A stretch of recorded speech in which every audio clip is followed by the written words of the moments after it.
들더니 그 구걸통 안에서 이제 종이돈은 다 꺼내서 집어넣고 이렇게 보더니 동전 몇 개를 툭 던지고 가는 거예요. 그러니 가버렸어요. 펜이 3개예요. 사람들이 준 돈 중에서 펜이는, 근데 이제 저는 평소에 작은 돈을 함부로 하는 사람은 큰 돈을 다루지 못한다는 철학이 있기 때문에 이 펜이를 정말 보석 줍듯이 주워갖고 주머니에다 넣어갖고 온 거예요. 그 이유가 뭐냐면 저는 돈을 인격체라고 믿어요.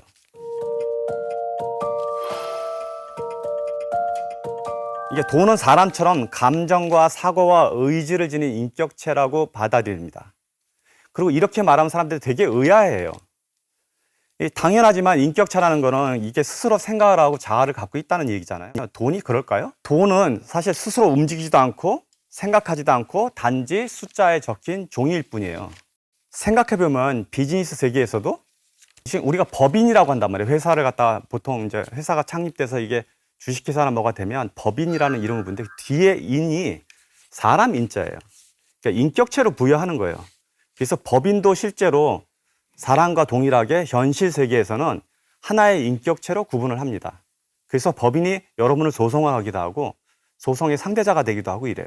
근데 회사가 하나의 인격체처럼 대우를 받듯이 돈은 현실에서는 법인보다 더 정교하고 체계적인 구체적인 인격체예요. 그러니까 작은 돈을 함부로 하는 사람에게는 큰 돈이 몰려가서 저 사람한테는 가면 합당한 대우를 못 받는다고 이야기를 합니다.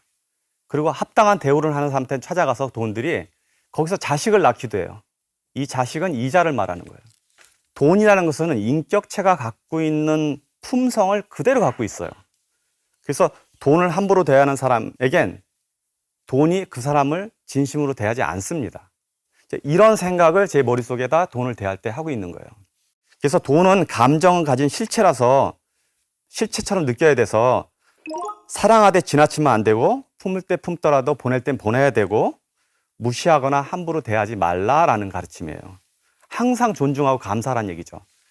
그래서 돈을 어떻게 벌고 어떻게 써야 하나 하는 질문이 나한테 생길 때마다 돈을 인격체로 생각하시기 바랍니다. 마치 돈을 깊은 우정을 나눈 친구처럼 대하면 돼요. 이렇게 돈을 대하는 태도와 인식을 바꾸는 순간 여러분들의 경제적 미래에 대한 관점이 완전히 뒤바뀌게 되죠. 절대로 작은 돈을 함부로 하지 않고 큰 돈은 마땅히 보내야 될 때 보내는 것, 이런 사소한 것들이 여러분들의 인생 전체를 바꿀 거라고 생각합니다. 우리가 사치하거나 허세를 부리기 위해서 친구를 사용한 적 없죠? 좋은 곳에 친구를 데려다 주려고 할 것이고 돈도 그렇게 생각하시면 돼요. 그냥 정말 좋은 친구라고 생각하시면 이 돈을, 자기 주머니에 앉는 돈을 어떻게 대해야 될지가 대부분의 답이 다 나옵니다. 품 안에 있는 돈을 기품 있는 곳에 사용하고 사랑하는 사람을 보호하고 그렇게 내가 돈을 대하는 태도를 바꾼다면 돈들끼리도 저 사람에 대한 태도를 바꿔나갈 거라고요. 이렇게 하면 내가 돈의 노예가 되는 일도 없고 돈도 나의 소유물이 아님으로써 상하관계가 아닌 서로 존중하는 관계가 돼요. 이것이 저는 진짜 부자의 모습이라고 생각합니다. 폭력 또는 불법, 일확천금 이런 방식으로 어디 권력자나 졸부에 들어간 돈들은 언제든지 뛰쳐나갈 준비를 하고 있습니다. 심지어는 주인을 해치기도 해요. 그러니 위험한 돈하고 친해질 생각을 하지 마세요. 돈이 인격체라고 알아차리는 순간부터 여러분들은 평생 부자의 방식의 문을 여는 거예요. 사람들이 잘 모르는 사실이 하나 있어요. 작은 돈이 사람을 부자로 만드는 거예요. 큰 돈이 사람을 부자로 만드는 게 아니고. 그래서 정말 작은 돈들을 소중히 다루고 돈을 인격체로 다루셔야 됩니다. 이렇게 쇼핑몰이나 어디 매장에 장 보러 가면 주차장에 이렇게 카트 이렇게 널려 있잖아요. 저는 주차장에 카트가 있으면 그걸 끌고 거기까지 갑니다. 물론 다 일하는 직원들이 주차장 돌아다니면서 걷어가긴 하지만 가지고 가요. 그 이유가 뭐냐면 옛날에 제가 슈퍼마켓을 할 때 1년에 쇼핑카드를 한 100개 정도 잊어먹었어요.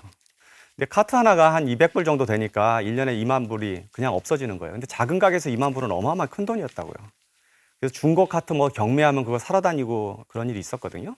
저는 이 이야기를 하는 이유가 남의 돈을 대하는 태도도 내 태도가 내 돈을 대하는 태도와 똑같다는 걸 설명하려고 지금 이야기를 하는데, 이 사람들 중에 자기 자식은 굉장히 중요하고 막 이뻐하면서도 남의 자식에 대해서는 함부로 하는 사람들 많아요. 아까 내가 돈을 인격체로 대하는데 내 돈만 인격체로 대. 남의 돈에 대해서는 되게 무시할 수 있단 말이에요. 근데 그렇게 하면 안 돼요. 이게 다 동일한 돈이에요. 남의 돈을 대하는 태도가 내 돈을 대하는 태도의 척도예요.